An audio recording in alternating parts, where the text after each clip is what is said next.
Hello and welcome back to the Revolutionary Wrestling Podcast. I am Tony fucking G, your 13-time RWP prediction champion. You can find me on TikTok at Tony the Rod 2.0 and all the Big Buckin' entertainment shows at Linktree/Big Buckin'.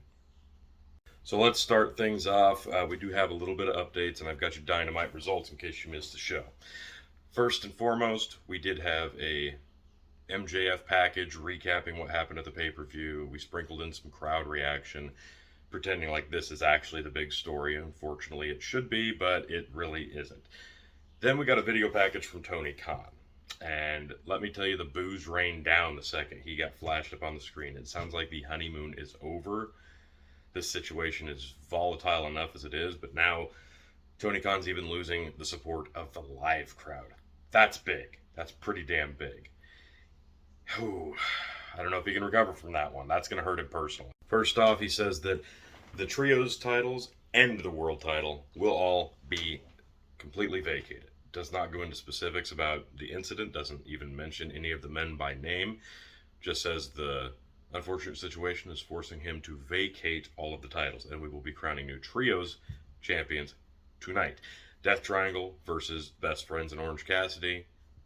That will be the championship match, even though reasons, who knows, who cares. By the way, Death Triangle won that, so your new trios champions are Death Triangle.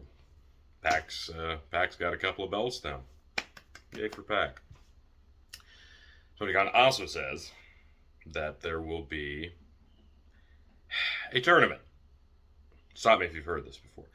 For the vacated AEW World Championship. I would try to explain this. I would try to explain the logic behind it, but it's just easier to show you.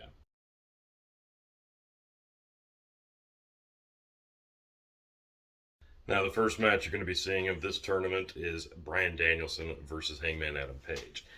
Shockingly, I expected Page to go ahead and keep continuing through this thing since he was kind of the impetus of the catalyst of this situation to begin with, but no, Danielson gets the W here. Thank you. Good match. You can go back and watch this one. This one's worth watching, as are pretty much any Danielson matches, because he's just that great. But back to the intro, MJF does come out first. MJF's incredible. Now, this is worth going back and watching if you missed it. He's so freaking good. He has the crowd eating out of the palm of his hand. He can get them to do whatever he wants. He can get cheered, he can get booed. He doesn't. So seamless. This man's incredible.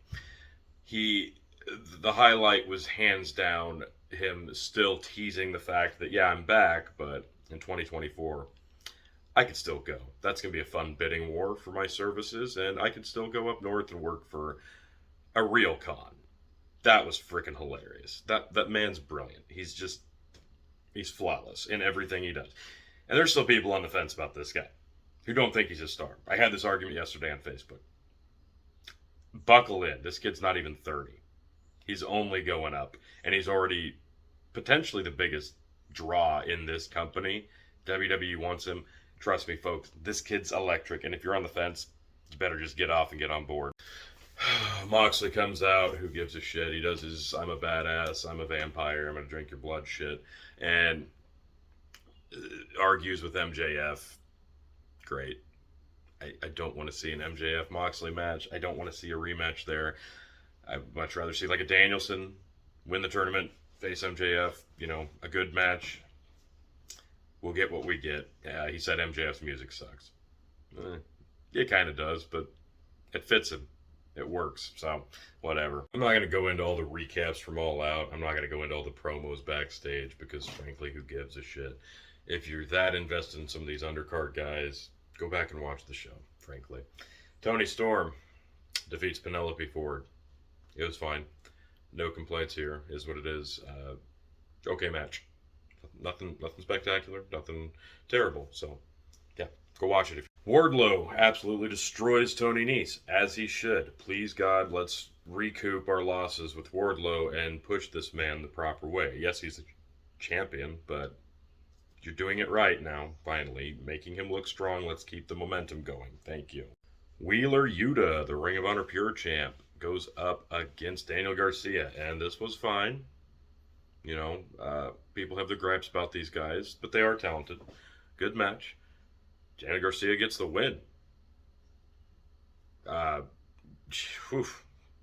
And what they're teasing with this is Garcia joining the Blackpool Combat Club, a lot of shoving and like, oh no, I got this. And Yuta's mad, but handing over the belt. No, I'm taking the belt, says Danielson. I'm putting it on you. So whatever. I don't care about the Blackpool Combat Club. I just don't. I do not give a shit. I'm sorry. Danielson should not be doing this.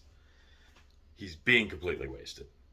And I frankly, I don't care if it dissolves. I know people love it. It doesn't land for me, as I've said before. So basically that was your Dynamite show. It was fine. It wasn't landmark. It wasn't groundbreaking. It wasn't just bombshells dropping.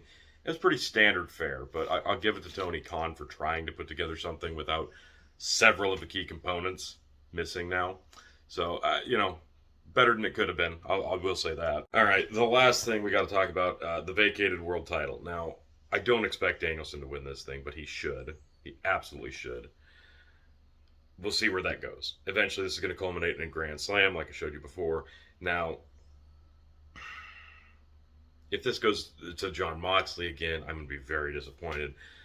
Even Jericho, I'd be disappointed, but I get it. We'll see where they go with this. But the more important thing is, what is CM Punk's status with AEW? We really don't know at this point. Because now, not only is he suspended, he's not fired. Nobody said he's been fired. Hell, we don't even know if Ace Steel's fired at this point. CM Punk is injured. Again, this man is snake bit. Every time he gets that gold, injury. Not like he would have been around anyway with the suspension, but it sounds like he's got a torn pec, a la Cody Rhodes. I don't know how severe it is. It can't be nearly as bad as Cody's. We don't know. We haven't seen Punk. We won't know. And it won't matter how long he's out because the suspension is going to be how long the suspension is. So injury be damned. Now he's got a reason to milk this and lick his wounds. And I don't know. I really don't know because this could be a good way for him to cool off, calm down, talk business, and make amends. This is also CM Punk. I don't see him making amends. This could be a way for him to ride off into the sunset, going, well, look, every time I have these high-profile matches, I get severely injured. Obviously, my body's broken down. I had a good year-long run. It's probably time for me to hang it up. I could definitely see him doing that. I don't know. I'm trying to find a scenario in my head where he comes back and does business with these guys because that's going to be the match everybody wants to see now, and I don't know that you're ever going to get to see an Omega versus Punk match. I really don't. Punk and the Bucks aren't going to be suspended very long. They just won't be. They're Tony's buddies. They're EVPs. They're going to get away with this. It's going to be a very short suspension for them. Punk's suspension will be longer, but probably due to injury. So it won't matter. All in all, we've got a lot more to talk about this situation moving forward, and we will be doing that this weekend in person, me, Phil, and Chicken in a roundtable about AEW. So like, share, subscribe. Go to the links down here, linktree/BigBuckin to catch us tonight on Big Buckin Empire on Facebook and YouTube and the Dog and Chicken Show. So don't miss it. It's going to be fun. Like, share, subscribe. I'm Tony G. Thanks for watching.